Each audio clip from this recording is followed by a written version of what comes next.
Hello everyone, welcome to the channel current affairs by Ravi. और आज के इस वीडियो में हम डिस्कस करेंगे जीके जीएस का प्रैक्टिस सेट, यानी कि जो हमने आपके साथ में प्रैक्टिस सेट को डिस्कस करना स्टार्ट किया है, तो उसी का हम पार्ट नंबर 3 आज की इस वीडियो में डिस्कस करने वाले हैं। यदि आप किसी भी एग्ज़ाम की तैयारी कर रहे हो, यानी कि आप एसएससी की तैयारी कर रहे हो, रेलवे, पुलिस, डिफेंस या कोई भी स्टेट एग्ज़ाम की आप तैयारी कर रहे हो जिसमें जीएस और जीके का पोर्शन पूछा जाता है, तो आज की ये वीडियो आपके लिए काफ़ी ज़्यादा यूज़फुल रहने वाली है। इसमें टॉप 100 क्वेश्चंस को हम डिस्कस करेंगे और इसमें सभी सेगमेंट जैसे कि आपका history, polity, geography, economics, science, static GK, computer और स्पोर्ट्स, इन सभी सेगमेंट्स को हम यहाँ पर कवर करने वाले हैं। तो बिना देरी करे शुरू कर लेते हैं वीडियो को। और आज के हमारे वीडियो का पहला क्वेश्चन है, निम्न में से कौन सी मिट्टी कपास के उत्पादन के लिए सबसे उपयुक्त मानी जाती है? तो देखिए, अगर हम बात करें कपास यानी कि कॉटन की, तो कपास के उत्पादन के लिए सबसे अच्छी मिट्टी तो ये मानी जाती है काली मिट्टी, यानी कि ब्लैक सॉइल। तो ऑप्शन नंबर जो सी है वो आप इसमें ध्यान रखेंगे।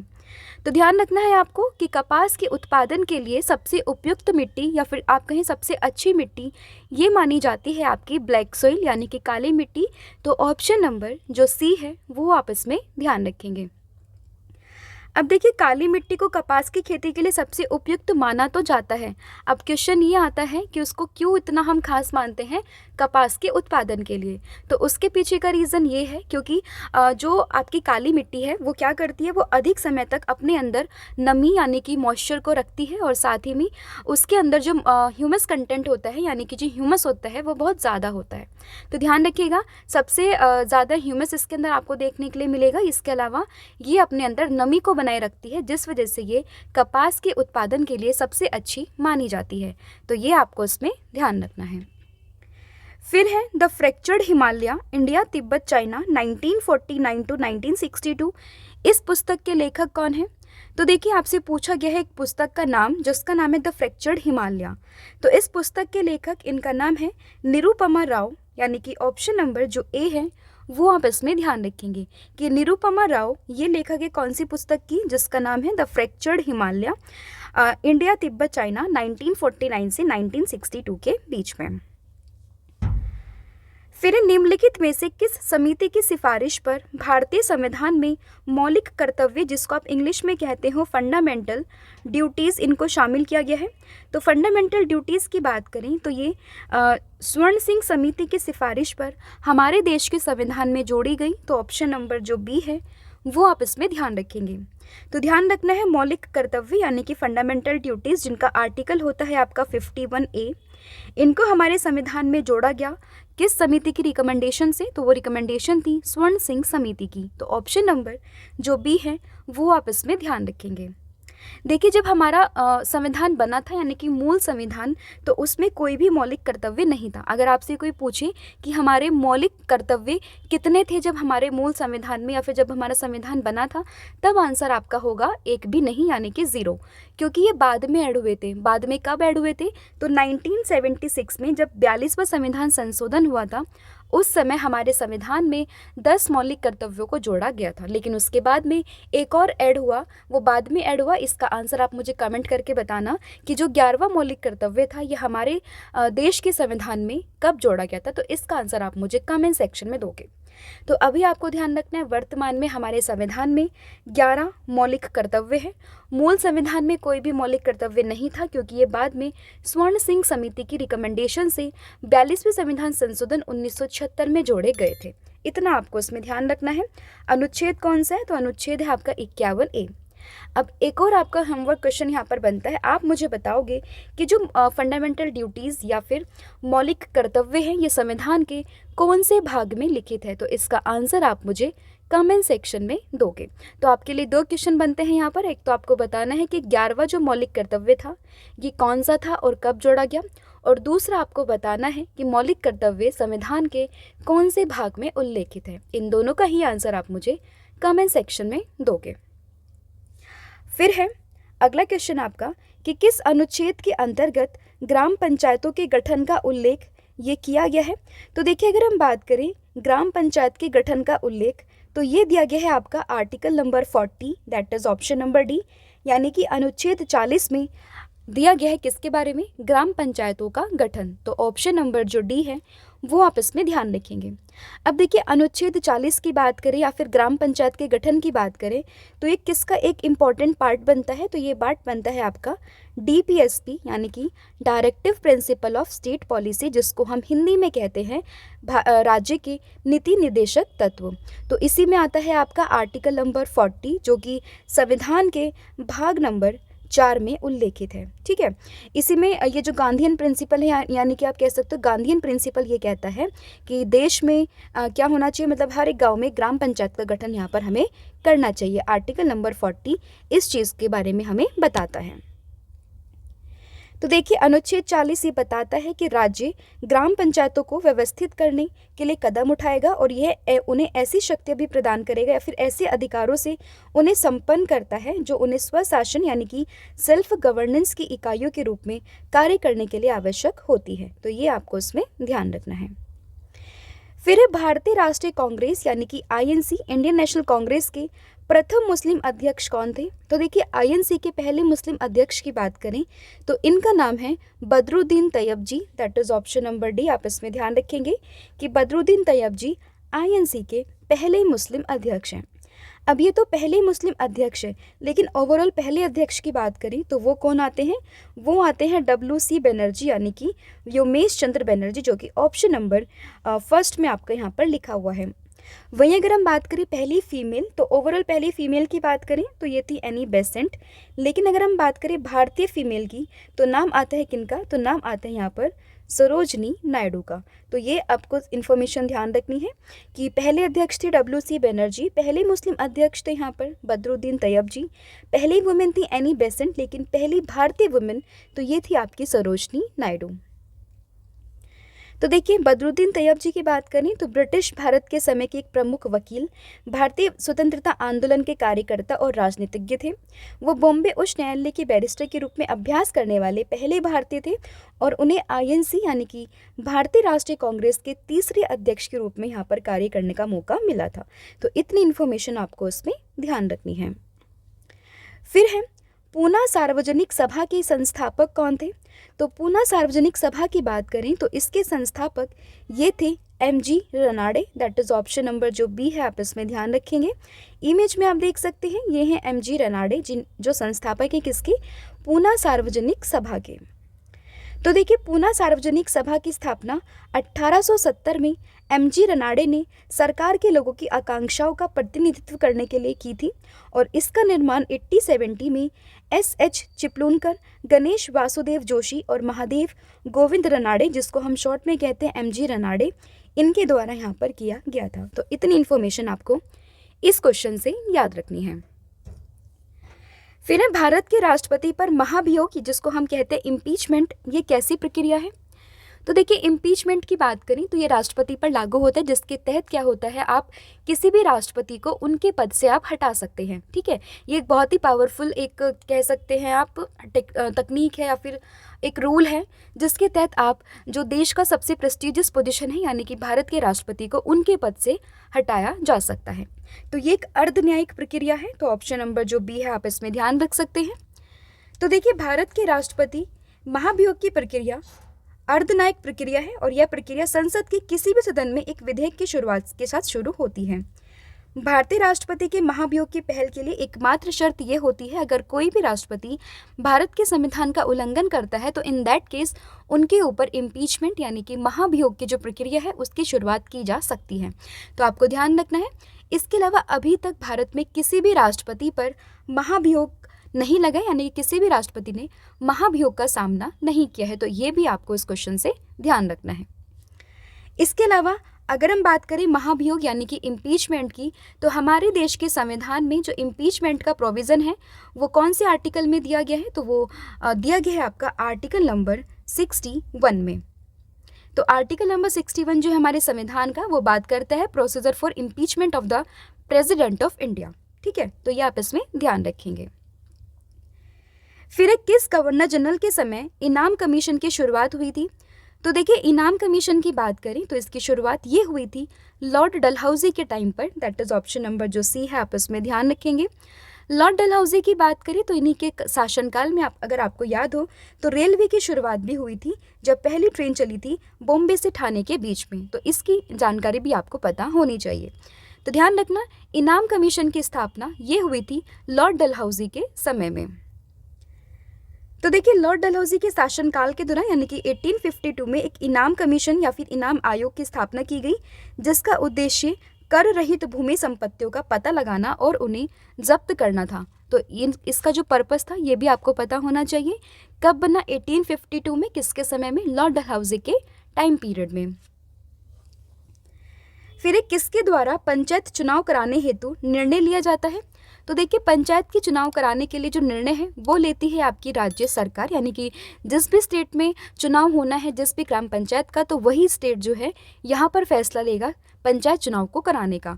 तो ऑप्शन नंबर जो बी है, आप इसमें ध्यान रखेंगे कि राज्य सरकार यहाँ पर निर्णय लेती है पंचायत चुनाव को कराने के लिए। तो ऑप्शन नंबर जो बी है, आप इसमें ध्यान रख सकते हैं। तो देखिए, राज्य निर्वाचन आयोग राज्य सरकार की दिशा निर्देशों के अनुसार पंचायत चुनाव के प्रबंधन के पूरे और एकमात्र अधिकार का प्रबंधन करते हैं। यहाँ पर कई बार बच्चे कंफ्यूज होते हैं चुनाव को लेकर इलेक्शन कमीशन ऑफ इंडिया यानी कि भारतीय निर्वाचन आयोग से, लेकिन आपको ध्यान रखना है कि भारतीय निर्वाचन आयोग का कोई भी रोल नहीं है पंचायत के चुनाव को कराने में। उसका रोल किसका होता है? यहाँ पर होता है राज्य निर्वाचन आयोग, जो कि राज्य सरकार के अंतर्गत आता है। तो ये इन्फॉर्मेशन आपको यहाँ पर पता होनी चाहिए।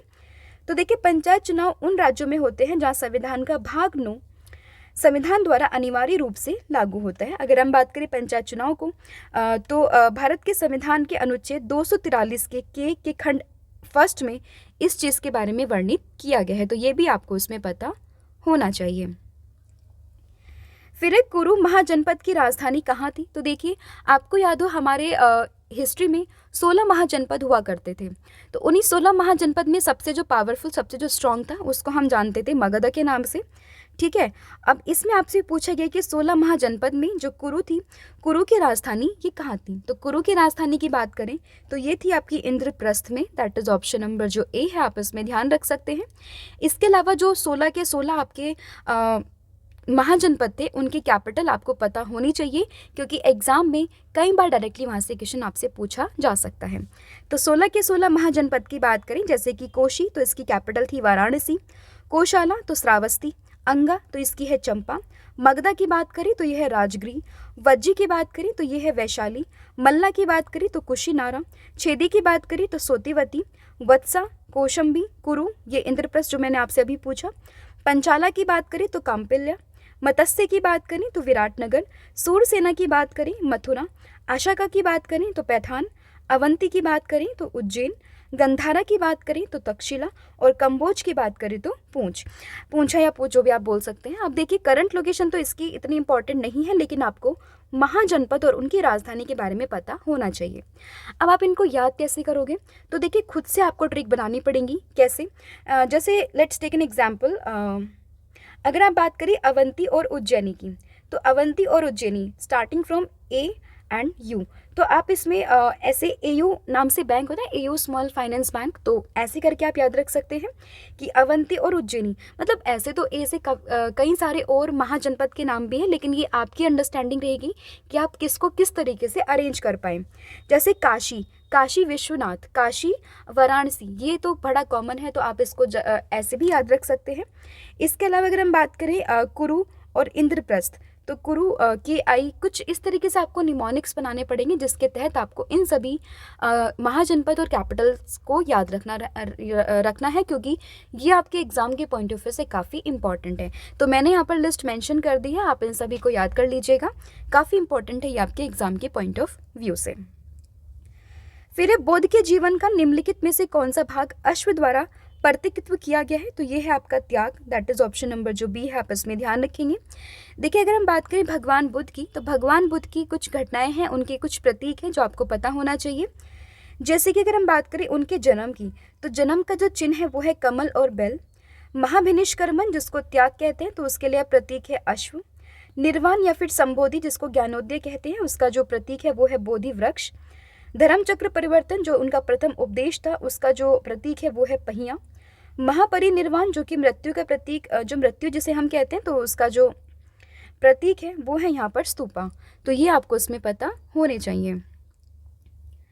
फिर एक कांग्रेस समाजवादी पार्टी का गठन ये कब हुआ था? तो कांग्रेस समाजवादी पार्टी की बात करें तो इसका गठन ये हुआ था साल 1934 में। That is option number A, आप इसमें ध्यान रखेंगे। तो देखिए, अगर हम बात करें कांग्रेस सोशलिस्ट पार्टी या फिर कांग्रेस समाजवादी पार्टी की, तो इसकी स्थापना 1934 में जयप्रकाश नारायण, राम मनोहर लोहिया और आचार्य नरेंद्र देव के द्वारा की गई थी। और इसका गठन कांग्रेस के सदस्यों के द्वारा महात्मा गांधी जी के साथ वैचारिक मतभेदों को लेकर किया गया था। राम मनोहर लोहिया ने कांग्रेस सोशलिस्ट नामक पत्रिका जो है प्रकाशित की और 1948 में ये पार्टी समाप्त हो गई थी। लेकिन आपको ध्यान रखना है, कांग्रेस सोशलिस्ट पार्टी या फिर कांग्रेस समाजवादी पार्टी, इसकी स्थापना हुई थी साल 1934 में। फिर निम्न में से किस शासक से दीवान-ए-खैरात संबंधित है? तो दीवान-ए-खैरात की बात करें तो इसका संबंध है फिरोज शाह तुगलक से। दैट इज ऑप्शन नंबर जो डी है, आप इसमें ध्यान रख सकते हैं। तो देखिए, फिरोज शाह तुगलक की बात करें तो तुगलक वंश से संबंधित है। उसके तीसरे शासक थे जिन्होंने साल 1351 से 1388 ईस्वी तक दिल्ली में शासन किया था। उन्होंने दीवान-ए-खैरात की स्थापना की थी जो अनाथों और विधवाओं की देखभाल यहाँ पर करते थे। फिर एक कुव्वत उल इस्लाम मस्जिद कहाँ पर स्थित है? तो कुव्वत उल इस्लाम मस्जिद की बात करें तो ये आपको देखने के लिए मिलेगी नई दिल्ली में। तो ऑप्शन नंबर जो बी है, आप इसमें ध्यान रखेंगे। जब भी आप नई दिल्ली में कुतुब मीनार परिसर को विजिट करेंगे तो कुतुब मीनार के जस्ट बगल में ही आपको देखने के लिए मिलेगा यहाँ पर क्या, ये आपको देखने के लिए मिलेगी जो ये कुव्वत उल इस्लाम मस्जिद है। यहाँ पर ये मस्जिद है, ये पूरा आपका परिसर रहेगा कुतुब मीनार का। तो इस तरीके से आप याद रख सकते हैं, ये है इसकी फोटो। फिर जातिगत समानता के प्रचार के लिए ज्योतिराव फूले ने कौन सा आंदोलन शुरू किया था? तो उन्होंने जिस आंदोलन की शुरुआत की थी इसका नाम था Satyashodhak Samaj. That is option number जो बी है, आप इसमें ध्यान रख सकते हैं। तो देखिए, सत्यशोधक समाज की स्थापना 1873 में ज्योतिराव फूले ने सामाजिक समानता को बढ़ावा देने के लिए की थी और विशेष रूप से निम्न जातियों और अछूतों के उत्थान पर ध्यान केंद्रित करते हुए उन्होंने यहाँ पर की थी। यह भारतीय समाज की कठोर पदानुक्रमिक संरचना में निम्न जातियों के सामने आने वाले अन्याय के विरुद्ध खड़ा हुआ और उनके अधिकारों की वकालत की और शैक्षिक सुविधाओं तक पहुँचे प्रदान की। तो आपको इस समाज का ध्यान रखना है, नाम है इसका सत्यशोधक समाज। फिर अलमाटी बांध किस नदी पर है? तो अलमाटी बांध की बात करें तो ये स्थित है कृष्णा नदी पर। ऑप्शन नंबर सी, आप इसमें ध्यान रखेंगे। और अलमाटी बांध ये है कहाँ पर? तो ये आपको देखने के लिए मिलेगा कर्नाटक में। तो कर्नाटक में कृष्णा नदी पर एक जल विद्युत परियोजना है जो जुलाई 2005 में पूरी हुई। अलमाटी बांध कृष्णा नदी घाटी में ऊपरी कृष्णा नदी परियोजना का हिस्सा है और यह कर्नाटक और आंध्र प्रदेश के बीच में एक विवाद का मुद्दा है, यानी कि उनके बीच में टेंस्ड यहाँ पर डिस्प्यूट रीजन या फिर आप डिस्प्यूट रिवर भी आप यहाँ पर कह सकते हैं। फिर भारत में किस क्षेत्र में अत्याधुनिक असंचित खेती की जाती है? तो ये की जाती है दक्कन के पठार में। That is option number C, आप इसमें ध्यान रखेंगे। अब वहाँ पर क्यों? क्योंकि न्यूनतम वार्षिक वर्षा प्राप्त करने वाला जो असंचित क्षेत्र है उसे शुष्क क्षेत्र कहा जाता है और भारत में असंचित क्षेत्र मृदा में नमी की कमी, वाष्पोट उत्सर्जन क्रिया का तीव्र होना, साथ ही में मृदा में लवण, बालू का अंश होना, नदियों का मौसमी होना, ये सभी कारण होते हैं किस चीज़ के? असंचित क्षेत्र के बनने के। फिर निर्वाचन आयोग के प्रमुख को किसके द्वारा नियुक्त किया जाता है? तो इसको नियुक्त करते हैं भारत के राष्ट्रपति। That is option number B, आप इसमें ध्यान रख सकते हैं। तो देखिए, भारत निर्वाचन आयोग एक स्वायत्त व संवैधानिक निकाय यानी कि कॉन्स्टिट्यूशनल बॉडी है जो कि संविधान में लिखित है, जो भारत में संघ और राज्य चुनाव प्रक्रिया के संचालन के लिए उत्तरदायी है। यह निकाय भारत में लोकसभा, राज्यसभा और राज्य विधानसभा और देश में राष्ट्रपति, उपराष्ट्रपति के कार्यकाल के चुनाव का संचालन करता है। और आयोग में एक मुख्य चुनाव आयुक्त होता है, साथ ही में 2 चुनाव आयुक्त होते हैं और इसका सचिवालय ये आपको देखने के लिए मिलेगा नई दिल्ली में। अब देखिए, रिसेंटली 2 चुनाव आयुक्त यहाँ पर चुने गए हैं, तो इसका आंसर भी आप मुझे कमेंट करके बताओगे कि वर्तमान में 2 जो नए चुनाव आयुक्त चुने गए हैं इन दोनों का नाम यहाँ पर क्या है। मुख्य चुनाव की बात करें आयुक्त की तो इनका नाम है राजीव कुमार। तो ये आपको पता होना चाहिए, कई बार डायरेक्टली एग्जाम में आपसे पूछ लेते हैं। फिर किस संशोधन के तहत सिंधी भाषा को 8वीं अनुसूची में 15वीं क्षेत्रीय भाषा के रूप में शामिल किया गया? तो ये क्या था 21वें संविधान संशोधन के तहत। That is option number C, आप इसमें ध्यान रखेंगे। अगर हम बात करें संवैधानिक भाषाओं की, तो टोटल 22 भाषा हमारे संविधान में लिखित हैं, जो कि है कश्मीरी, सिंधी, पंजाबी, हिंदी, उर्दू, बंगाली, असमी, मलयालम, गुजराती, मराठी, कन्नड़, तेलुगु, तमिल, उड़िया, संस्कृत, नेपाली, मणिपुरी, कोंकणी, बोडो, डोगरी, मैथिली और संथाली। इसके अलावा हिंदी और अंग्रेजी भारत की केंद्रीय आधिकारिक भाषाएं हैं, ये भी आपको पता होनी चाहिए, जिनका उल्लेख आपको लिखा गया है कहाँ पर, 8वीं अनुसूची में। मूल संविधान में कितनी भाषा थी, तो ये थी 14 भाषा, ये भी आपको पता होना चाहिए। फिर निम्न में से मानव कोशिका में प्रोटीन फैक्ट्री कौन सी होती है, तो ये होती है आपकी ribosome, that is option number C. तो देखिए, राइबोसोम प्रोटीन संश्लेषण का स्थल है, इसलिए उसे कोशिका का प्रोटीन कारखाना भी कहा जाता है। जिस प्रक्रिया से राइबोसोम प्रोटीन उत्पादन करते हैं उसे कहते हैं ट्रांसलेशन। अगला क्वेश्चन है आपका, वह जीव जिसमें केंद्रक झिल्ली का अभाव होता है उसे क्या कहा जाता है, तो जहाँ पर केंद्रक झिल्ली का अभाव होता है उसे कहते हैं prokaryotic, that is option number D, आपस में ध्यान रखेंगे। तो देखिए, जीवाणु जैसे कुछ जीवों में केंद्रक झिल्ली की अनुपस्थिति के कारण कोशिका केंद्रक क्षेत्र कम स्पष्ट होता है। ऐसे जीव जिनकी कोशिकाओं में केंद्रक झिल्ली का अभाव होता है उन्हें प्राकेंद्रकी या फिर प्रोकैरियोटिक्स कहा जाता है, जिसमें प्रो का मतलब होता है आदम या फिर पूर्व, कैरियोट और कैरियोन का मतलब होता है केंद्रक, यानी कि पूर्व केंद्रक। फिर निम्नलिखित में से कौन सा मानव रोग जीवाणु के कारण होता है, तो देखिए, जीवाणु यानी कि बैक्टीरिया के कारण होने वाला रोग, तो वो कौन सा है, तो वो है आपका आंत ज्वर, that is option number D, आपस में ध्यान रखेंगे। तो देखिए, आंत ज्वर की एक बात करें तो एक संक्रमण रोग है जो कि जीवाणु साल्मोनेला टाइफी के कारण होता है। इसके अलावा जो यहाँ पर ऑप्शन दिए गए जैसे कि खसरा, तो वो रुबेला वायरस के कारण होता है। पोलियो की बात करें तो वो पोलियोमाइटेलाइसिस पोलियो वायरस के कारण होता है। और हेपेटाइटिस बी की बात करें तो ये भी विषाणु के कारण ही होता है, यानी कि बाकी जो ऑप्शन थे वो सभी वायरस की वजह से होते थे, लेकिन अगर हम बात करें आंत ज्वर की तो वो होता था किसकी वजह से, वो होता था आपका बैक्टीरिया की वजह से। फिर जनसंख्या नियंत्रण एवं परिवार नियोजन संविधान की 7वीं अनुसूची की किस सूची का विषय है, तो ये है किस सूची का, ये है आपका समवर्ती सूची का, दैट इज ऑप्शन नंबर जो सी है, आप इसमें ध्यान रख सकते हैं। तो देखिए, भारत के संविधान ने केंद्र और राज्य सरकारों के बीच में शक्तियों के विभाजन का प्रावधान यहाँ पर किया गया है। इसी के तहत में अगर हम बात करें 7वीं अनुसूची की, तो वहाँ पर 3 लिस्ट आपकी दी गई है। एक है आपकी सेंटर वाली जिसको हम संघ सूची कहते हैं, एक है आपकी स्टेट लिस्ट जिसको आप राज्य सूची कहते हैं, और एक है आपकी कनकरेंट लिस्ट जिसको आप समवर्ती सूची कहते हैं। तो इन 3 के तहत यहाँ पर चीज़ें जो हैं डिवाइड हैं, और उन्हीं की बिहाफ पे यहाँ पर जो रूल्स एंड रेगुलेशन यहाँ पर फॉर्मुलेट होते हैं। सेंटर की बात करें तो ये एक ऐसी सूची होती है जिसमें सिर्फ केंद्र ही यहाँ पर फैसले ले सकता है। राज्य सूची पर सिर्फ राज्य का अधिकार होता है, लेकिन अगर हम बात करें समवर्ती सूची की तो उसमें ऐसे विषय शामिल होते हैं जो कि केंद्र और राज्य सरकार दोनों की शक्तियाँ यहाँ पर प्रदान करते हैं, मतलब दोनों ही वहाँ पर रेगुलेशन रूल्स बना सकते हैं। तो ये आपको ध्यान रखना है समवर्ती सूची के बारे में। फिर राज्य सरकार का कार्यकारी अध्यक्ष या फिर संवैधानिक प्रमुख कौन होता है, तो ये होते हैं राज्य के राज्यपाल, that is option number A, आप इसमें ध्यान रखेंगे। तो देखिए, राज्यपाल राज्य के कार्यकारी प्रमुख होते हैं और वह राज्य के सभी कार्यकारी कार्यवाही का प्रयोग करते हैं।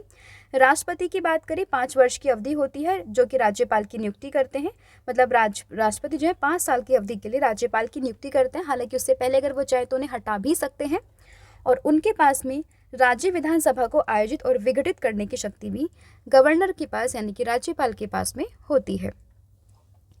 फिर निम्नलिखित में से किस समिति या फिर आयोग ने नए पंचायतों के निर्माण की सिफारिश की, तो ये की है अशोक मेहता समिति ने, that is option number C, आप इसमें ध्यान रखेंगे। तो देखिए, दिसंबर 1977 में भारत सरकार ने पंचायती राज के लिए एक संरचना की सिफारिश करने के लिए अशोक मेहता समिति की नियुक्ति की थी, और अशोक मेहता समिति ने नए पंचायतों के निर्माण की सिफारिश की, और समिति ने सुझाव भी दिया कि पंचायती राज की त्रिस्तरीय व्यवस्था को द्विस्तरीय व्यवस्था से प्रतिस्थापित किया जाए। अगर हम बात करें त्रिस्तरीय, ये किसने दी थी, तो ये दी थी बलवंत राय मेहता कमेटी ने, तो ये भी आप इसमें ध्यान रख सकते हैं। फिर है भारतीय चारागाह एवं चारा अनुसंधान संस्थान कहाँ पर है, तो ये है आपका यूपी के झांसी में, that is option number C, आप इसमें ध्यान रख सकते हैं। तो देखिए, भारतीय चारागाह और चारा अनुसंधान संस्थान की बात करें तो ये झांसी उत्तर प्रदेश में, और इसकी स्थापना हुई थी साल 1962 में। फिर इस संविधान के किस अनुच्छेद के अंतर्गत किसी व्यक्ति के विदेश यात्रा के अधिकार को संरक्षण प्रदान यहाँ पर किया गया? तो ये किया गया आपका आर्टिकल नंबर 21 यानी कि अनुच्छेद 21 में। ऑप्शन नंबर जो बी है आप इसमें ध्यान रख सकते हैं। अगर हम बात करें आर्टिकल नंबर 21, ये किस चीज़ की बात करता है? तो ये बात करता है जीवन और व्यक्तिगत स्वतंत्रता का संरक्षण। इसमें कहा गया है कि कानून के द्वारा स्थापित प्रक्रिया के अनुसार कोई भी व्यक्ति अपने जीवन या व्यक्तिगत स्वतंत्रता से वंचित नहीं रहेगा। अनुच्छेद 21 कई सारे राइट्स भी आपको प्रोवाइड करता है, जिसमें एक राइट है आपका किस चीज़ का? विदेश यात्रा का।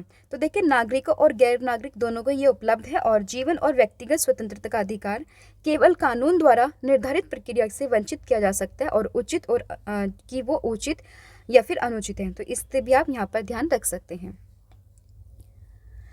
फिर है भारतीय क्रांति की जननी किसे कहते हैं? तो भारतीय क्रांति की जननी की बात करें तो ये कही जाती है madam Bhikaji Cama. That is option number C, आप इसमें ध्यान रख सकते हैं। तो देखिए मैडम भिकाजी रुस्तम कामा भारतीय स्वतंत्रता आंदोलन के प्रमुख व्यक्तियों में से एक थी।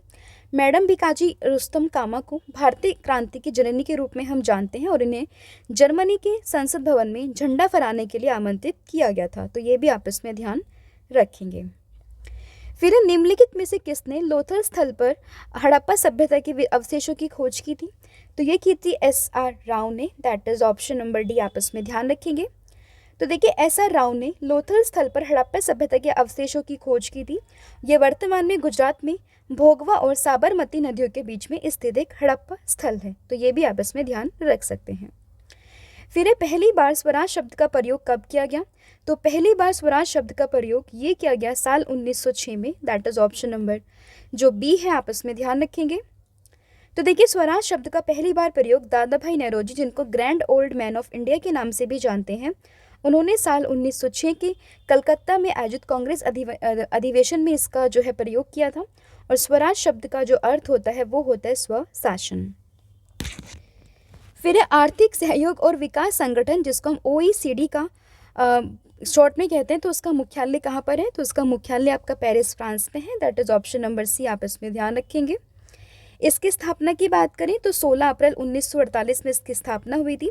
किस नाम से? OECC यानी कि यूरोपीय आर्थिक सहयोग संगठन के नाम से। बाद में 1961 में से OECD यानी कि आर्थिक सहयोग और विकास के संगठन के नाम से इसका नाम यहाँ पर बदल दिया गया था। तो ये भी आप इसमें ध्यान रखेंगे। फिर अगला क्वेश्चन 49वीं समांतर रेखा किन दो देशों की अंतर्राष्ट्रीय सीमा रेखा है? तो ये है आपकी USA और कनाडा के बीच में एक लाइन, जो कि ऑप्शन नंबर ए में लिखा हुआ है। तो ऑप्शन नंबर ए आपका यहाँ पर करेक्ट हो जाएगा। फिर एक किसने बहुउद्देशीय नदी घाटी परियोजना को आधुनिक भारत का मंदिर ये कहा था?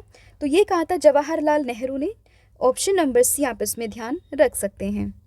तो देखिए भारत के जो पहले प्रधानमंत्री थे जवाहरलाल नेहरू ने भांगड़ा नंगल बांध का उद्घाटन करते हुए आधुनिक भारत के मंदिर के नाम इसको शब्द दिया था।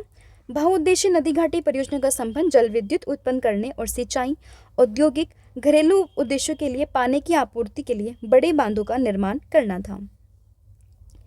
फिर एक किस राष्ट्रीय उद्यान को पक्षियों का स्वर्ग कहा जाता है? तो ये कहते हैं केवलादेव घाना नेशनल पार्क को, जो कि कहाँ पर स्थित है, जो आपको देखने के लिए मिलेगा राजस्थान के भरतपुर में। तो ये भी आप इसमें ध्यान रखेंगे। तो ऑप्शन नंबर जो ए है वो आपका यहाँ पर सही हो जाएगा। तो कहाँ पर है ये? भरतपुर राजस्थान में। नाम है केवलादेव राष्ट्रीय उद्यान और इसको भरतपुर पक्षी अभयारण्य के नाम से भी जाना जाता है।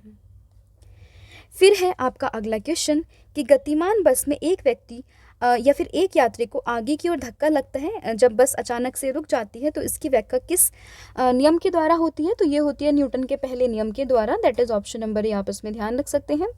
तो देखिए न्यूटन ने बेसिकली 3 लॉ दिए थे, जिसमें आपका पहला लॉ ये बात करता था इनर्शिया के बारे में, सेकेंड लॉ जो था आपका फॉर्मूला देता था F = m में, और लास्ट था आपका एक्शन और रिएक्शन वाला। ठीक है, तो पहला जो नियम था वही बात करता था कि अगर कोई व्यक्ति गाड़ी में, चलती हुई गाड़ी में बैठा है और अचानक से ब्रेक लगते हैं, तो जो आगे वाला पोर्शन होता है उसका वो क्या होता है? वो आगे की ओर झुक जाता है। ऐसा क्यों होता है? क्योंकि देखिए जैसे ये गाड़ी है, आप इसमें बैठे हो, आप तो चल रहे हो, गाड़ी भी चल रही है, आपकी बॉडी मतलब पैर जो है वो गाड़ी से अटैच है, वो बिल्कुल स्टडी वाली पोजिशन में है। ठीक है, अभी तक वो चल रहे थे यानी कि मोशन में थे, लेकिन अब पूरी बॉडी मोशन में थी, लेकिन जैसे ही ब्रेक लगते हैं तो नीचे वाला जो पोर्शन होता है आपका पैर वाला, वो तो एकदम से रुक जाता है, लेकिन ऊपर वाला जो पोर्शन होता है वो मोशन में ही रहता है। तो जैसे ही गाड़ी के ब्रेक लगेंगे तो नीचे वाले तो पैर स्थिर रहेंगे, लेकिन अगले वाला हिस्सा मोशन में होने की वजह से वो आगे की तरफ हो जाएगा। तो यही रीज़न होता है। तो ऑप्शन नंबर ए आप इसमें ध्यान रख सकते हैं।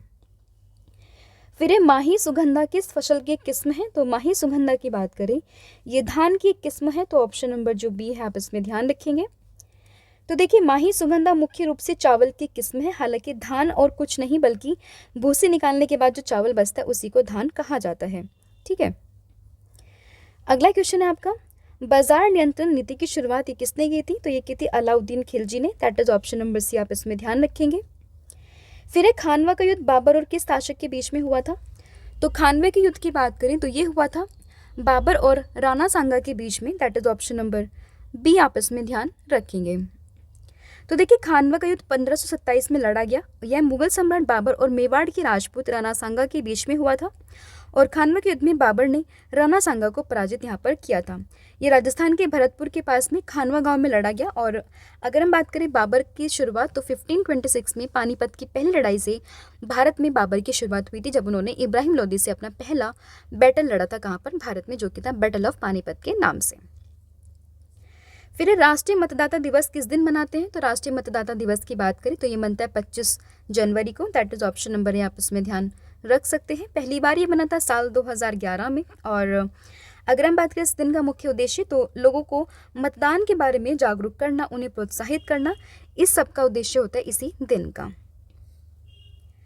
फिर सल्तनत काल में दीवान ए अमीर कोही विभाग निम्नलिखित में से किससे संबंधित था? तो ये संबंधित था आपका कृषि से। That is option number B आप इसमें ध्यान रखेंगे। तो देखिए, सल्तनत काल में दीवान ए अमीर कोही का संबंध कृषि विभाग से था, और इसका मुख्य उद्देश्य कार्य कृषकों का प्रत्यक्ष सहायता प्रदान करना था। फिर भारत का सबसे पुराना उच्च न्यायालय यानी कि सबसे पुराना हाई कोर्ट, तो ये था आपका कलकत्ता हाई कोर्ट यानी कि कलकत्ता उच्च न्यायालय। ऑप्शन नंबर आप इसमें ध्यान रखेंगे। और अगर हम बात करें कलकत्ता उच्च न्यायालय की, तो इसका पश्चिम बंगाल राज्य और केंद्र शासित प्रदेश अंडमान निकोबार द्वीप समूह पर अधिकार क्षेत्र है। और उच्च न्यायालय का भवन का डिज़ाइन जो था वो बेल्जियम में क्लोथ हॉल वाइप्रेस पर आधारित है। ये भी आप इसमें ध्यान रखेंगे। फिर पंचमढ़ी बायोस्फीयर रिजर्व कहाँ पर है? तो पंचमढ़ी की बात करें तो ये आपको देखने के लिए मिलेगा मध्य प्रदेश में। That is option number C आप इसमें ध्यान रख सकते हैं। और सबसे ज़्यादा जो आपको नेशनल पार्क वगैरह देखने के लिए मिलेंगे वो भी आपको मध्य प्रदेश में ही देखने के लिए मिलेंगे। फिर संविधान के प्रथम अनुच्छेद के अनुसार भारत क्या है? तो वो भारत है राज्यों का संघ। दैट इज ऑप्शन नंबर आप इसमें ध्यान रखेंगे। फिर पहली बौद्ध संगीति ये कहाँ पर हुई थी? तो पहली बौद्ध संगीति ये हुई थी राजगृह में। दैट इज ऑप्शन नंबर जो डी है वो आप इसमें ध्यान रख सकते हैं।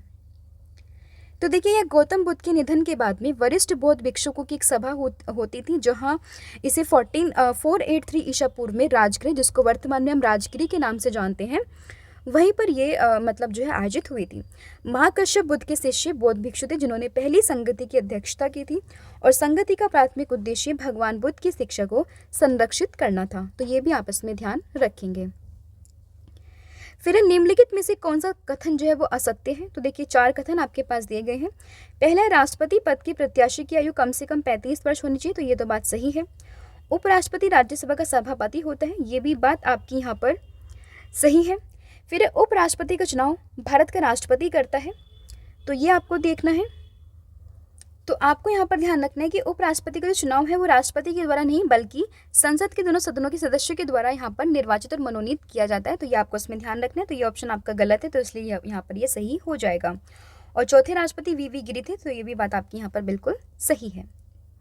फिर भारतीय संविधान के निम्नलिखित में से कौन सा अनुच्छेद पुरुषों और महिलाओं की पूर्ण समानता की गारंटी देता है? तो ये देता है आपका आर्टिकल नंबर 14, जो कि बात करता है इक्वालिटी बिफोर लॉ की। तो ऑप्शन नंबर जो ए है वो आप इसमें ध्यान रखेंगे।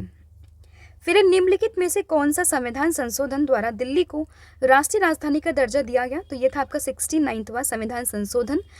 तो ये आपको ध्यान रखना है। ऑप्शन नंबर जो बी है वो आपका इसमें सही हो जाएगा। तो देखिए, 69वें संविधान संशोधन अधिनियम 1991 ने केंद्र शासित प्रदेश दिल्ली को राष्ट्रीय राजधानी क्षेत्र का दिल्ली के रूप में नामित किया था। और भारतीय संविधान के 69वें संविधान संशोधन ने 1991 में दिल्ली को विशेष दर्जा भी यहाँ पर दिया था। ये भी आपको इसमें ध्यान रखना है। फिर 1 रुपये के नोट पर किसके हस्ताक्षर होते हैं? तो 1 रुपये के नोट पर हस्ताक्षर होते हैं वित्त सचिव यानी कि फाइनेंस सेक्रेटरी के। ऑप्शन नंबर जो बी है आप इसमें ध्यान रख सकते हैं। 1 रुपये के नोट के अलावा जितने भी नोट हैं उन सभी पर साइन होते हैं आरबीआई के गवर्नर के, तो ये भी आप इसमें ध्यान रख सकते हैं। तो देखिए, भारतीय रिजर्व बैंक अधिनियम 1934 के प्रावधानों के अनुसार 10,000 से नीचे के किसी भी मूल्य वर्ग के बैंक नोट जारी करता है। और 1 रुपये का नोट ये सबसे छोटा नोट है जो भी अभी प्रचलन में है, जिसका अगर हम बात करें हस्ताक्षर की तो ये वित्त मंत्रालय के द्वारा यहाँ पर इशू होता है और उस पर साइन भी होते हैं वित्त सचिव के। इसके अलावा जो बाकी नोट होते हैं उन पर साइन करते हैं कौन? आरबीआई के गवर्नर। फिर किस भारतीय जन आंदोलन की शुरुआत महात्मा गांधी जी के प्रसिद्ध दांडी यात्रा से हुई थी? तो ये हुई थी सविनय अवज्ञा आंदोलन से। दैट इज ऑप्शन नंबर जो सी है आप इसमें ध्यान रखेंगे। अगर आप बात करें दांडी यात्रा की या फिर नमक यात्रा की तो 12 मार्च 1930 को साबरमती आश्रम से शुरू किया गया था और 6 अप्रैल 1930 को ये दांडी पहुंचा था। उन्होंने 24 दिनों में 240 मील की दूरी तय की थी और गांधी जी ने समुद्री जल से नमक बनाकर नमक कानून का उल्लंघन भी यहाँ पर किया था। इसे नमक सत्याग्रह या फिर सविनय अवज्ञा आंदोलन के रूप में भी जाना जाता है। फिर किस देश ने पहली बार फीफा विश्व कप जीता है? तो ये जीता है यूरुग्वे ने। That is option number B आप इसमें ध्यान रखेंगे। तो देखिए, 30 जुलाई 1930 को आयोजित पहले विश्व कप फाइनल में 93,000 दर्शकों ने उरुग्वे को 1928 के ओलंपिक स्वर्ण पदक के खेल में रीमैक में अर्जेंटीना को 4-2 से हराते हुए देखा था। उरुग्वे ने 1950 में रियो डी जेनेरो में ब्राजील पर 2-1 से जीत के साथ में अपना दूसरा विश्व कप भी जीता था। तो आपको ध्यान रखना है, पहला विश्व कप जो था आपका फुटबॉल में ये जीता था किसने? ये जीता था आपका उरुग्वे ने। That is option number B. इसके अलावा देखिए, हमारी कुछ पीडीएफ है जो अभी रिलीज हुए, जैसे कि जनवरी से लेकर अप्रैल का पूरा आपका करंट अफेयर है, जिसमें आपको मोर देन 3500 क्वेश्चन यहाँ पर देखने के लिए मिलेंगे, जो आपके सभी एग्जाम के पॉइंट ऑफ व्यू से काफ़ी इंपॉर्टेंट है। इसके अलावा मंथली मैगजीन है आपकी अप्रैल की, जिन्होंने ऑलरेडी जनवरी से मार्च का परचेज कर लिया वो अप्रैल मंथ का यहाँ पर परचेज कर सकते हैं। लिंक आपको इसके डिस्क्रिप्शन में मिल जाएगी। साथ ही में आपको यहाँ पर पॉलिटी की पीडीएफ भी मिल जाएगी, जिसमें मोर देन 5000 क्वेश्चन यहाँ पर आपके लिए लिखे गए हैं। तो इन सभी के लिंक आपको डिस्क्रिप्शन में मिलेगी और at the end of the video मैं आपको बताऊंगी कि आप इसको कैसे अवेल कर सकते हैं। वापस से आते हैं टॉपिक पर और डिस्कस करते हैं अपना अगला क्वेश्चन, जो कि है आपका, कौन सा संवैधानिक प्रावधान भारतीय संविधान के द्वारा ऑस्ट्रेलियाई संविधान से नहीं लिया गया? तो ये है आपका राज्य की नीति निर्देशक सिद्धांत यानी कि DPSP। ऑप्शन नंबर ए कहाँ से लिए गए हैं? ये लिए गए हैं आयरलैंड के संविधान से, तो ये भी आपको इसमें ध्यान रखना है। फिर पश्चिम बंगाल का रानीगंज किसके लिए प्रसिद्ध है? तो ये प्रसिद्ध है आपका कोयला क्षेत्र के लिए। दैट इज ऑप्शन नंबर जो डी है आप इसमें ध्यान रखेंगे। तो देखिए, रानीगंज जो है वो भंडार के संबंध में भारत में दूसरा सबसे बड़ा कोयला क्षेत्र है जो कि खाना पकाने के कोयले की सर्वाधिक विश्वसनीयता गुणवत्ता यानी कि उच्च दाब और उच्च ताप के लिए प्रसिद्ध है। यह पश्चिम बंगाल के पश्चिम वर्धमान जिले का एक हिस्सा है और इसी स्थान पर भारत में सबसे पहले कोयला खनन की शुरुआत भी यहाँ पर की गई थी। फिर कौन सी झील एशिया की सबसे बड़ी ताजे पानी की झीलों में से एक है? तो वो है आपकी गिवन ऑप्शन में से Wular lake. That is option number D आप इसमें ध्यान रखेंगे। तो देखिए, वुलर झील एशिया की सबसे बड़ी ताजे पानी की झीलों में से एक है और ये जम्मू कश्मीर में बांदीपोरा जिले में स्थित है और इसका जो विस्तार है वो झेलम नदी का ये विस्तार है। फिर संविधान सभा के प्रारूप समिति के अध्यक्ष कौन थे? तो इसके अध्यक्ष थे doctor BR Ambedkar ji. That is option number D आप इसमें ध्यान रख सकते हैं, जिन्हें भारत के संविधान के जनक के रूप में भी जाना जाता है। तो देखिए, संविधान के प्रारूप समिति की अध्यक्षता डॉक्टर BR अम्बेडकर जी ने की थी और इन्हें भारत के संविधान के जनक के रूप में भी जाना जाता है। फिर भारतीय संविधान में न्यायिक पुनरावलोकन की व्यवस्था यानी कि जुडिशियल रिव्यू की व्यवस्था ये किस देश के संविधान से ली गई है? तो ये ली गई है अमेरिका से। That is option number A आप इसमें ध्यान रख सकते हैं। तो देखिए, न्यायिक पुनरावलोकन की अवधारणा को USA के संविधान से लिया गया और भारतीय संविधान में सर्वोच्च न्यायालय के संबंध में आर्टिकल नंबर 32 इस चीज़ की बात करते हैं, 136 भी इस चीज़ की बात करते हैं और हाईकोर्ट की बात करें तो आर्टिकल 226 और 227 इन चीज़ों की बात करते हैं किसकी? जुडिशियल रिव्यू की। फिर प्रसिद्ध यूनेस्को विश्व धरोहर स्थल विरूपाक्ष मंदिर कहाँ पर स्थित है? तो ये है आपका हम्पी में। That is option number C आप इसमें ध्यान रख सकते हैं। विरूपाक्ष मंदिर की बात करें तो कर्नाटक के हम्पी में स्थित है। ये सांस्कृतिक विरासत के तहत 1986 में यूनेस्को की विश्व धरोहर स्थल में शामिल किया गया।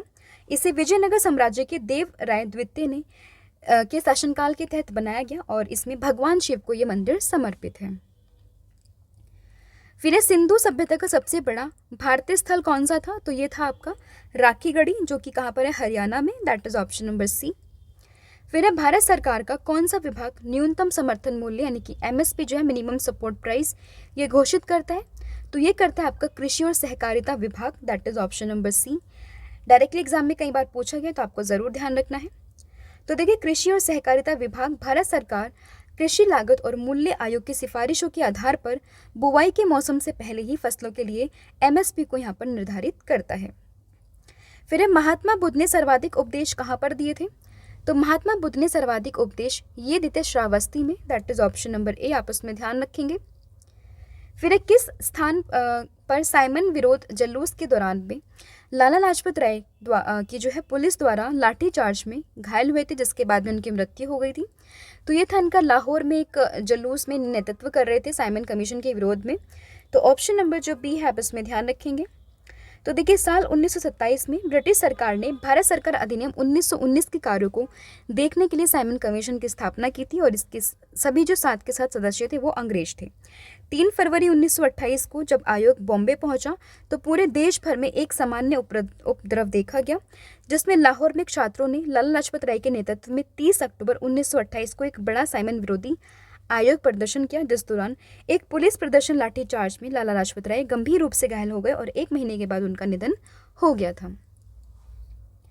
अगला है आपका क्वेश्चन, निम्नलिखित में से कौन से वायसराय इल्बर्ट बिल विवाद से जुड़े हैं? तो वो जुड़े हैं कौन? नाम है इनका Lord Ripon, that is option number A.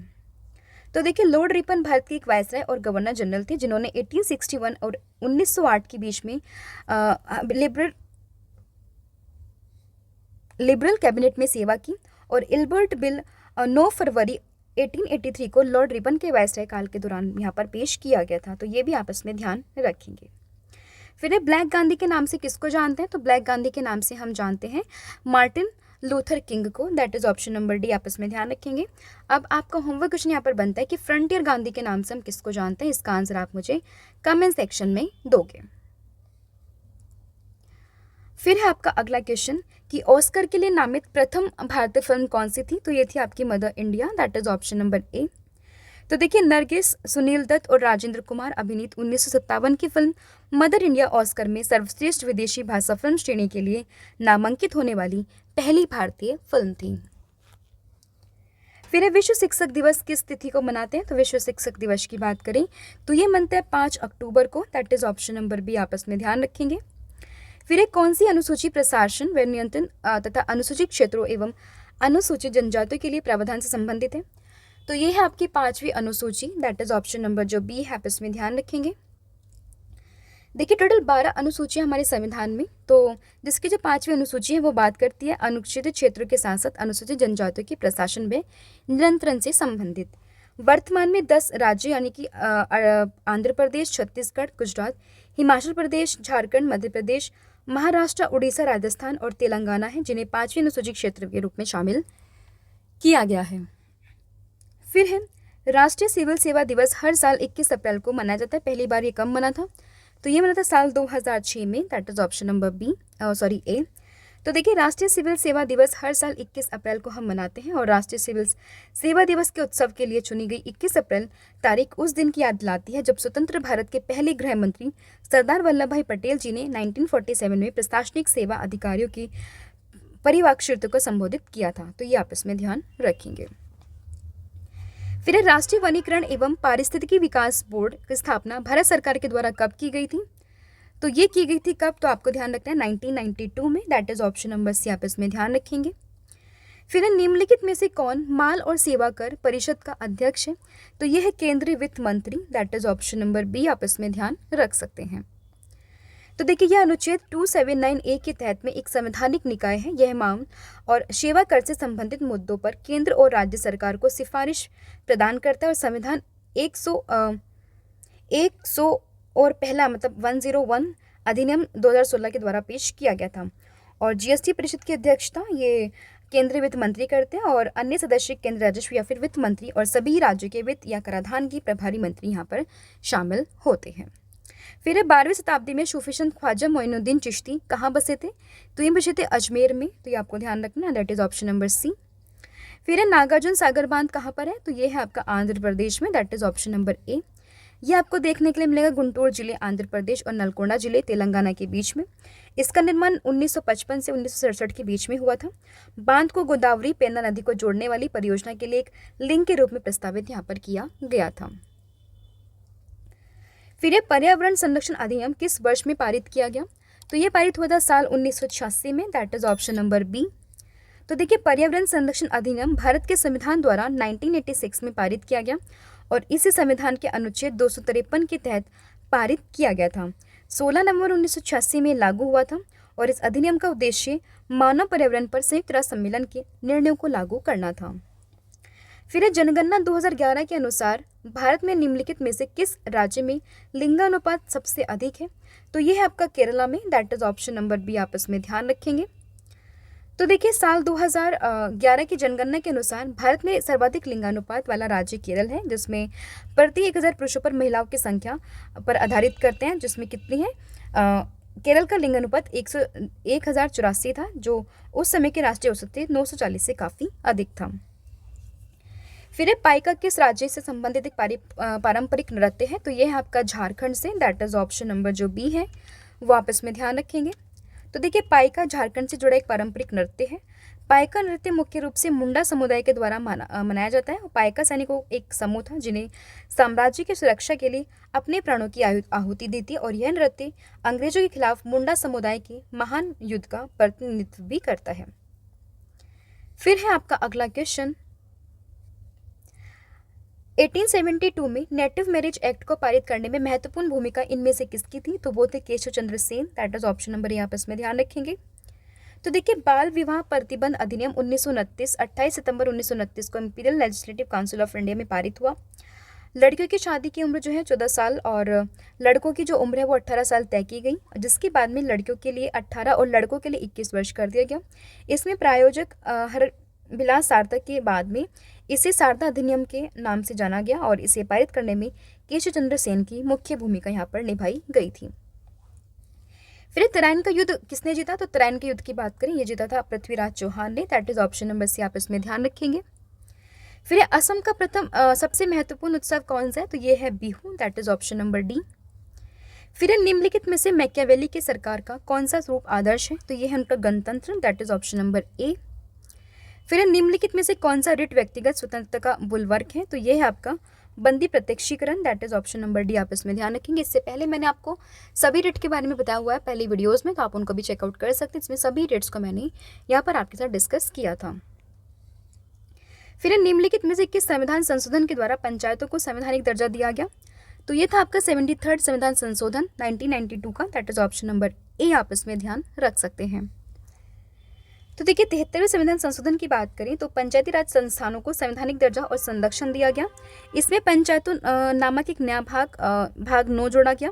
इसमें 11वीं अनुसूची भी शामिल है, जिसमें पंचायतों की कार्यात्मक यहाँ पर मदे शामिल हैं और भारत में पंचायती राज व्यवस्था का विचार ग्रामीण स्थानीय स्वशासन की व्यवस्था को दर्शाता है, तो ये भी आपस में ध्यान रखेंगे।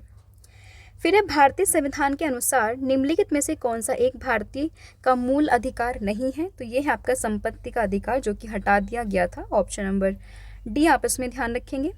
तो देखिए संपत्ति के अधिकार को 44वें संविधान संशोधन 1978 के द्वारा मौलिक अधिकारों की सूची से हटा दिया गया। हालांकि भारतीय संविधान के अनुच्छेद 301 के तहत एक प्रतिष्ठित संस्थान दिया गया, जिसमें कहा गया कि कानून के अधिकार के बिना किसी भी व्यक्ति को उसकी संपत्ति से वंचित नहीं किया जाएगा। फिर शिशुनाग वंश के बाद में कौन सा वंश आया था, तो यह आया था आपका नंद वंश, that is option number B, आपस में ध्यान रखेंगे।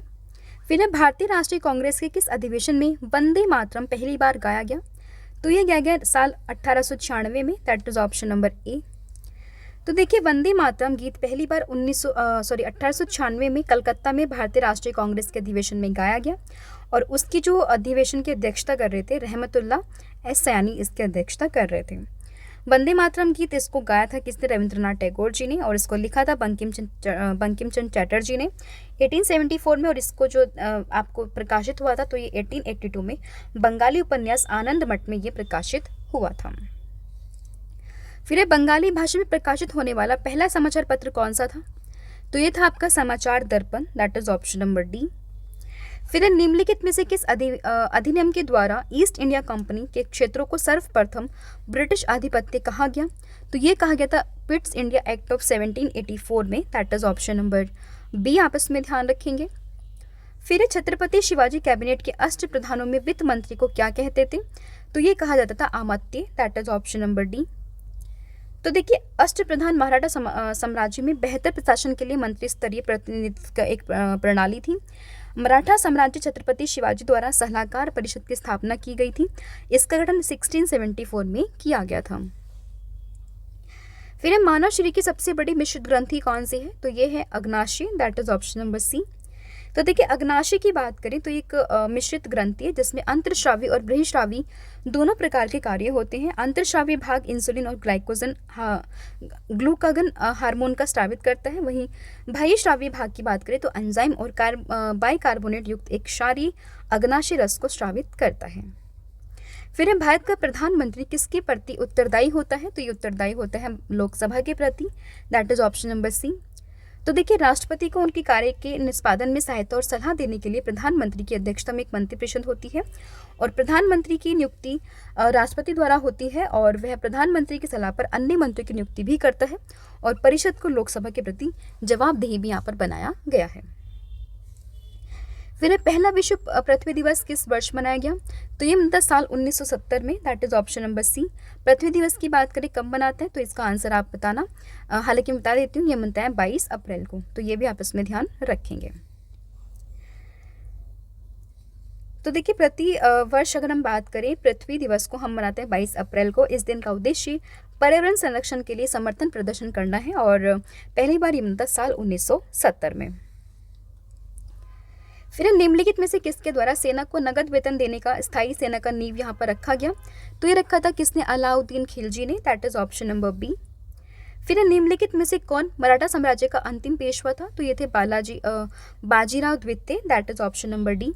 तो देखिए मराठा साम्राज्य का अंतिम पेशवा बाजीराव द्वितीय थे और पूर्व पेशवा रघुनाथपुर के पुत्र बाजीराव द्वितीय मराठा साम्राज्य के अंतिम पेशवा थे और उन्होंने 1795 से 1880 तक शासन किया और नाना साहेब जिन्हें धम्पुद पंथ के नाम से भी जानते हैं अंतिम पेशवा बाजीराव द्वितीय के दत्तक पुत्र थे।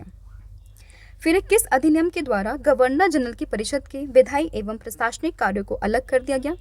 तो ये क्या था आपका चार्टर अधिनियम 1853 के तहत में, that is option number A. फिर कौन सी नदी धुआंधार जलप्रपात बनाती है? तो धुआंधार जलप्रपात ये बनाती है नर्मदा नदी, that is option number B. तो देखिए धुआंधार जलप्रपात नर्मदा नदी द्वारा निर्मित है और नर्मदा नदी मध्य भारत की प्रमुख नदियों में से एक है और यह मध्य प्रदेश, महाराष्ट्र, गुजरात राज्यों से होकर बहती है। फिर प्रथम योजना आयोग के उपाध्यक्ष कौन थे? तो देखिए अगर हम बात करें प्रथम योजना आयोग के उपाध्यक्ष तो इनका नाम था क्या? इनका नाम था Gulzarilal Nanda, that is option number C आप इसमें ध्यान रखेंगे। देखिए अभी तो योजना आयोग नहीं है यानी कि प्लानिंग कमीशन, उसकी जगह पर आ गया अभी नीति आयोग। तो देखिए 1950 में योजना आयोग की स्थापना की गई। केसी नियोगी की अध्यक्षता में एक सलाहकार योजना बोर्ड की सिफारिश के आधार पर इसकी यहाँ पर शुरुआत की गई थी और जवाहरलाल नेहरू इसके पहले अध्यक्ष थे और गुलजारी लाल नंदा इसके पहले उपाध्यक्ष थे। फिर है आपका अगला क्वेश्चन, प्रधानमंत्री पद हेतु पात्र होने के लिए न्यूनतम आयु कितनी होनी चाहिए? तो ये होनी चाहिए 25 वर्ष। फिर कारगिल विजय दिवस प्रत्येक वर्ष हम कब मनाते हैं? तो ये मनाते हैं 26 जुलाई को, that is option number B. तो देखिए 26 जुलाई को कारगिल विजय दिवस के रूप में मनाते हैं क्योंकि ये लद्दाख डिवीजन में कारगिल क्षेत्र में पाकिस्तानी सैनिकों को हराने के बाद में कारगिल पहाड़ी पर फिर से कब्जा करने की याद में मनाया जाता है। भारतीय सेना के द्वारा जो मिशन शुरू किया वो था ऑपरेशन विजय, वहीं पर भारतीय वायुसेना ने जो ऑपरेशन शुरू किया वो था आपका ऑपरेशन सफेद सागर। फिर निम्नलिखित गवर्नर जनरलों में से किसने लोगों के केवल अति सूक्ष्म अल्पसंख्यक समुदायों को दर्शाने के लिए कांग्रेस का उपहास किया था? तो ये था Lord Dufferin, that is option number A. फिर हृदय संबंधी असमानताओं का पता लगाने के लिए निम्न में से कौन सा यंत्र प्रयोग में लाया जाता है? तो वो है आपका electrocardiograph, that is option number C. फिर निम्नलिखित में से किस शख्सियत की जयंती मनाने के लिए राष्ट्रीय महिला आयोग हम मनाते हैं? तो ये मनाते हैं हम सरोजनी नायडू से, ऑप्शन नंबर बी। राष्ट्रीय महिला दिवस कब मनाते हैं? 13 फरवरी को हम मनाते हैं। अगर हम बात करें सरोजनी नायडू की तो भारत की कोकिला के नाम से हम इनको जानते हैं और ये उत्तर प्रदेश की पहली महिला राज्यपाल भी थी जिन्होंने संयुक्त प्रांत में जिसको हम पहले के संयुक्त प्रांत के नाम से जाना जाता था, वो भारतीय राष्ट्रीय कांग्रेस के अध्यक्ष के रूप में निर्वाचित होने वाली पहली भारतीय महिला भी यहाँ पर बनी थी। फिर एक गंगा डॉल्फिन, जिसको प्लांटानिस्टा गैंगेटिक के नाम से हम जानते हैं, वो राष्ट्रीय जलीय जीव कब घोषित किया गया? तो ये हुआ था साल 2009 में। That is option number C, आप इसमें ध्यान रखेंगे। तो देखिए, गंगा डॉल्फिन को 2009 में भारत का राष्ट्रीय जलीय जीव घोषित किया गया। गंगा डॉल्फिन महत्वपूर्ण है क्योंकि ये संपूर्ण नदी के पारिस्थितिकी तंत्र के स्वास्थ्य का एक विश्वसनीय संकेतक है, और भारत सरकार ने साल 2009 में इसे राष्ट्रीय जलीय जीव भी यहाँ पर घोषित किया था। फिर निम्नलिखित में से किस पर्यावरणविद को जल पुरुष के नाम से जानते हैं? तो ये हम जानते हैं राजेंद्र सिंह को। That is option number A. तो देखिए, राजेंद्र सिंह राजस्थान के अलवर शहर के जल संरक्षण और पर्यावरणविद हैं। उन्हें भारत का जल पुरुष कहा जाता है, और भविष्य के लिए इसके महत्व को उजागर करके भारत में पानी के संरक्षण की कई पहलों के पीछे वे प्रेरक शक्ति थी, तो इसीलिए इन्हें नाम दिया गया भारत के जल पुरुष के नाम से। अब देखिए, यहाँ पर हमने डिस्कस किया आपके साथ में top 100 questions of this video, जिसमें हमने सभी इंपॉर्टेंट जीके जीएस के क्वेश्चंस को यहाँ पर डिस्कस किया है। अब हम मिलेंगे नेक्स्ट पार्ट में, जिसमें हम आगे के और 100 क्वेश्चंस को डिस्कस करेंगे, जिसकी हेल्प से आपका पूरा जो जीके जीएस का सेक्शन है वो यहाँ पर कंप्लीट हो जाएगा। अब आता है टेस्ट का टर्न, जिसमें मैं आपसे कुछ क्वेश्चंस पूछूंगी, जिसका आंसर आप मुझे कमेंट करके बताओगे। हालांकि वीडियो के बीच में भी मैंने आपसे कई क्वेश्चंस पूछे हैं, तो उनके आंसर्स भी आप मुझे दोगे कमेंट सेक्शन में। तो आपके लिए टेस्ट का क्वेश्चन पहला बनता है क्या, कि निम्न में से कौन सी मिट्टी कपास के उत्पादन के लिए सबसे अच्छी है? तो इसका आंसर आप मुझे कमेंट करके बताओगे।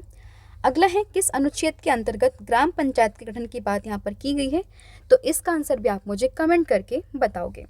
इसके अलावा पीडीएफ में ऑलरेडी आपको बता चुकी हूँ, आप इन्हें परचेज कर सकते हैं, लिंक आपको डिस्क्रिप्शन में मिलेगा। अदरवाइज आप हमारी वेबसाइट, जिसका नाम है www.ravibookspdf.com, यहाँ पर जाकर आप विजिट कर सकते हैं। आपको सभी पीडीएफ के लिंक्स वहाँ पर आसानी से अवेलेबल हो जाएगी। इसके अलावा यहाँ पर आपको देखने के लिए मिलेगा करंट अफेयर्स बाय रवि के नाम से टेलीग्राम चैनल, जहाँ पर आपको डेली करंट अफेयर की पीडीएफ अवेलेबल हो जाएगी। और इसके अलावा आपको हमारा मोबाइल एप्लीकेशन ऐप भी इंस्टॉल कर लेना है प्ले स्टोर से, जो कि आपको डेली वहाँ पर क्विज़ भी प्रोवाइड करता है करंट अफेयर की, तो आप इसको भी जाकर चेकआउट कर सकते हैं। और पीडीएफ को अवेल करने के लिए वेबसाइट के कुछ इंटरफेस ऐसे हैं, जहाँ पर आप सभी पीडीएफ को यहाँ पर अवेल कर सकते हैं। तो सभी के लिंक आपको डिस्क्रिप्शन में अवेलेबल हो जाएगी। तो आज के लिए इतना ही है। Thank you so much. मिलते हैं नेक्स्ट वीडियो में, तब तक के लिए अपना ध्यान रखिए, खुश रहिए, मस्त रहिए, स्वस्थ रहिए। Thank you so much. Have a good day. Wish you all the very best for your exams.